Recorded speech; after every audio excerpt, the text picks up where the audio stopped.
Times best-selling author of The Obama Nation.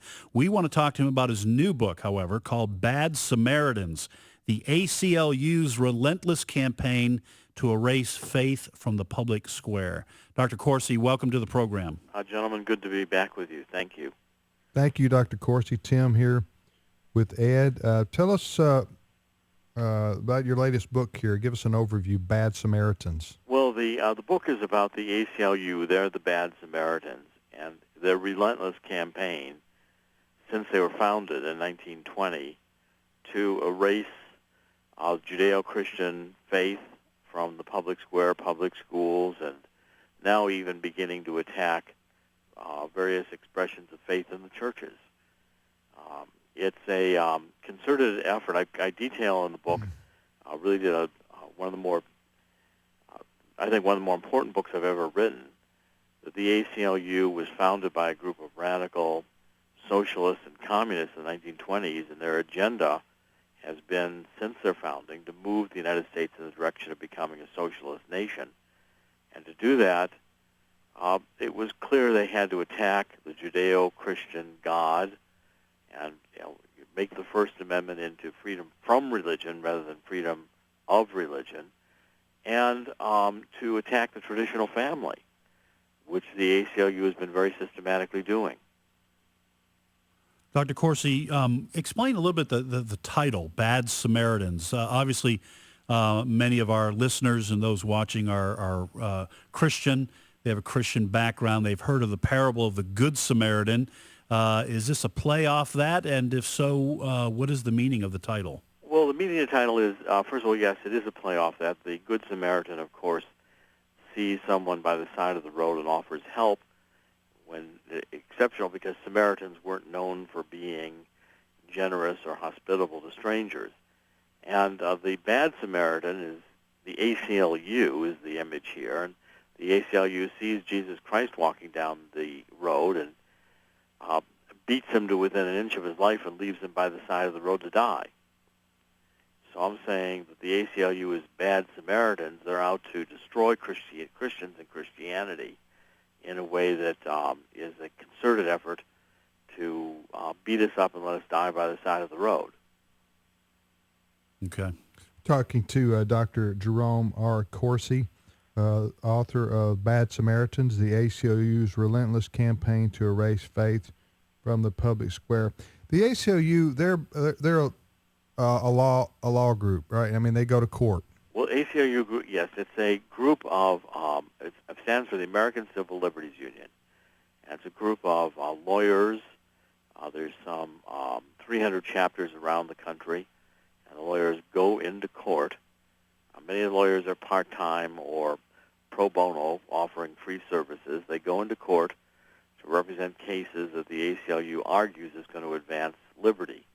My argument is that they selectively pick court cases, and they appear to support civil liberties, but in cases, especially with regards to God and the family, they're attacking the fundamental civil liberty to believe in a Judeo-Christian God or to maintain or have a traditional family. They, what is their, how would I say this?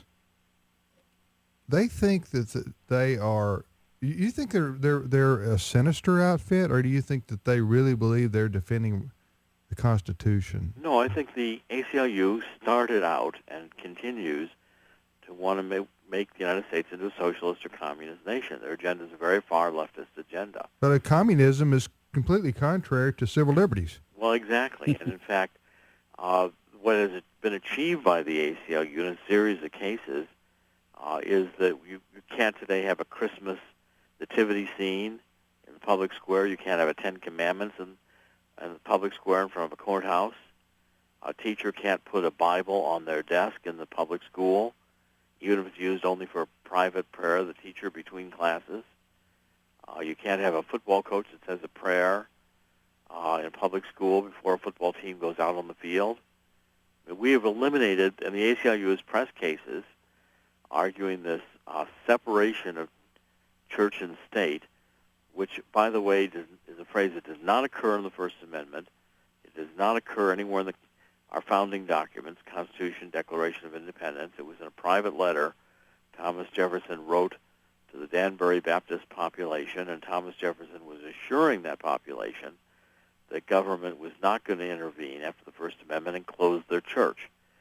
That the only thing the government was prohibited from doing was establishing a government religion like Great Britain had established the Anglican Church.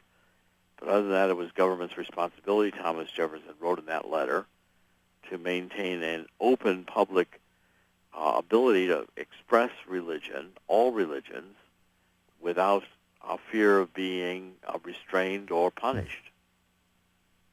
So it is your contention that the ACLU knows good and well that separation of church and state is not in the First Amendment.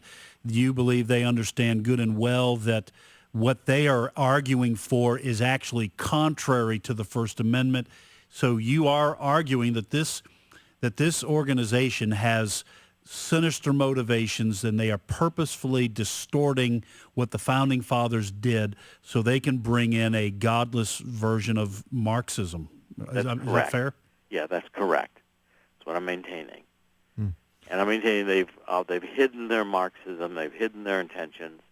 The founder, Roger Baldwin, determined they would be much better off in a stealth agenda.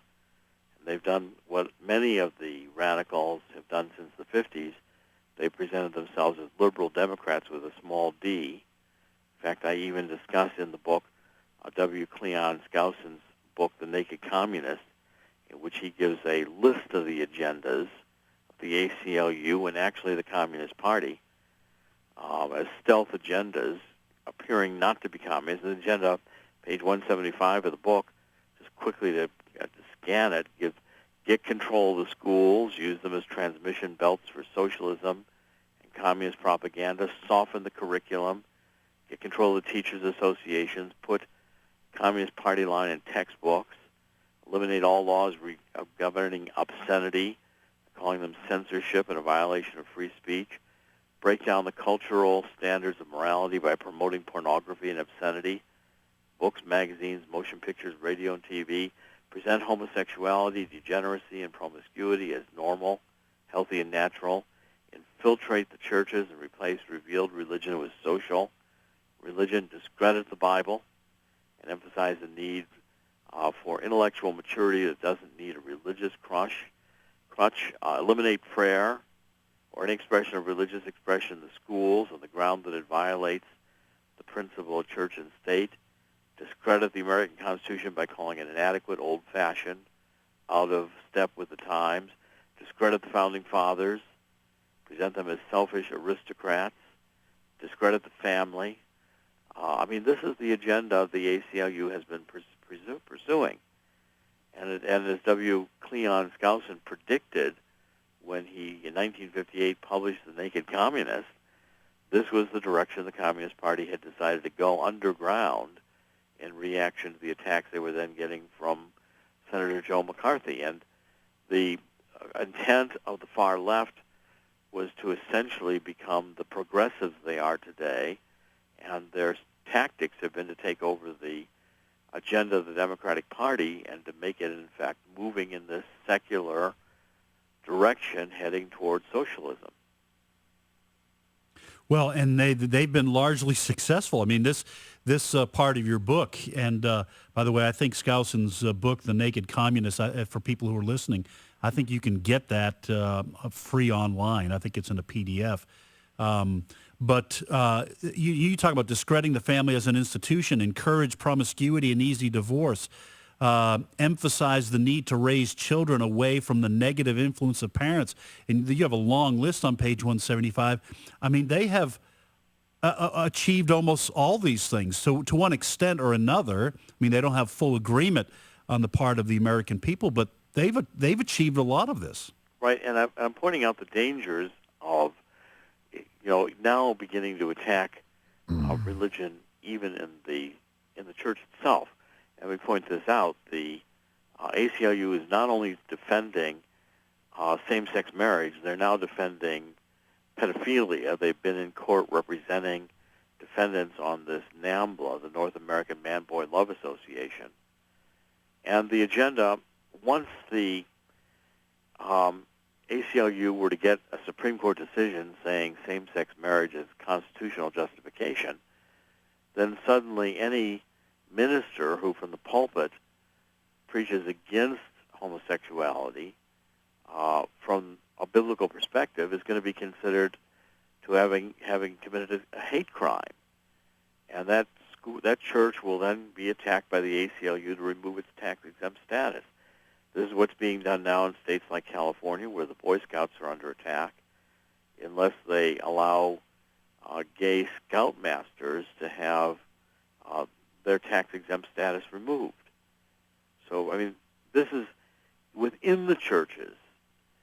You will not be able to preach certain biblical principles if it violates the godless anti-family agenda of the ACLU, and certainly with the attacks on the family, seeking constitutional rights for various forms of sexual behavior that are way beyond the Christian Judeo-Christian norm. This is a direct assault on the churches. Talking to Dr. Jerome R. Corsi, C-O-R-S-I. His book is called Bad Samaritans, the ACLU's relentless campaign to erase faith from the public square. The good news is, Dr. Corsi, we have groups now that are fighting back against the ACLU, and they've been around, in some cases 20 years now, and grown to, certainly maybe not with the money that the ACLU has at their disposal, but still groups like the Liberty Council, Liberty Institute, Alliance Defense Fund, the ACLJ. We interviewed Nat Kellum. There's smaller groups like his. So we are fighting back with the constitutional lawyers of our own. In fact, as I discussed this, the book ends the conclusions, God fights back. And page 86, I mentioned many of the groups that you've mentioned: the Alliance Defending Freedom, American Center for Law and Justice, Pacific Justice Institute, Liberty Institute. These are groups working to fund and put lawyers in courts to oppose the ACLU. I'm saying I'm not the biblical scholar of the magnitude many people are, but when I read the Bible, I can't find a single people anywhere mentioned that poke their fingers in God's eyes, turn their back on God's law, and are rewarded. So I'm saying this is a battle that ultimately God wins. But do we want to pay the price, of having abandoned God as a society? And we're headed down that path. Why would I guess I'm asking you in it somewhat to speculate, although you've already told us your views on this. Why would anyone want to destroy this country? Well, like the ACLU, I'm sure they wouldn't issue a press release saying, "Hey, we want to destroy this country." Of course not. But you say it's subversive. It's so why you think their intentions are what exactly and why? Well, when I go back, I put a lot of attention in the book to the whole history of the ACLU, going back to the Scopes monkey trial, when the ACLU defended, evolution and atheism all the way through. The ACLU has supported atheists. In the Scope monkey trial, which was, of course, Clarence Darrow opposing William Jennings Bryan, Clarence Darrow arguing for the ACLU that evolution should be taught in schools and not creationism. And you remember the movie Inherit the Wind, in which, Spencer Tracy plays Clarence Darrow, and he browbeats William Jennings Bryan on the stand, played by Frederick March, making him almost reducing him to a heart attack, trying to defend a biblical story of creation. It never happened in the trial. It's all fiction. William Jennings Bryan actually won the trial. People don't know that. And he didn't die of a heart attack 2 days later either, as it says in the movie. Exactly. And the movie's a lie, but the movie tells the story the ACLU wanted told, which was that Christians are really pretty stupid. They believe this Bible and all this nonsense, God, the angels, all this stuff, which doesn't really exist. From an atheistic point of view, we're fools, as opposed to those who believe in atheism and materialism and science and evolution. In fact, we're standing in the way of human progress. because we continue to assert God that Marxists believe is the opiate of the people. And this is the real distinction you get from a materialistic socialist idea where God is put on the throne. Not on the throne, God's removed from the throne, and man is put on the throne. So this is what's happening to America. You can't pray. I watch, we had the Boston Marathon bombing. The first thing the President of the United States does is, let's go to a prayer meeting. Well, I'm saying now, God must be sitting and saying, where have you people been? You can't pray to me in the public anymore. You've taken down all my symbols. You can't pray in the schools, but you have a bad thing happen, you're all of a sudden praying. And if you do got a prayer meeting, public prayer meeting with these guys, it's got to be, you got to cover all the gods. Yeah. I mean, anyway, thank you, Dr. Corsi. We appreciate your time today. We're out of time. Your book is called Bad Samaritans, and people can get it bookstores everywhere, I guess. Bookstores, Amazon.com, WND Superstore, where I'm a senior staff reporter. It's all about the history of the ACLU, the ACLU's relentless campaign to erase faith from the public square. The good news is, I said, folks,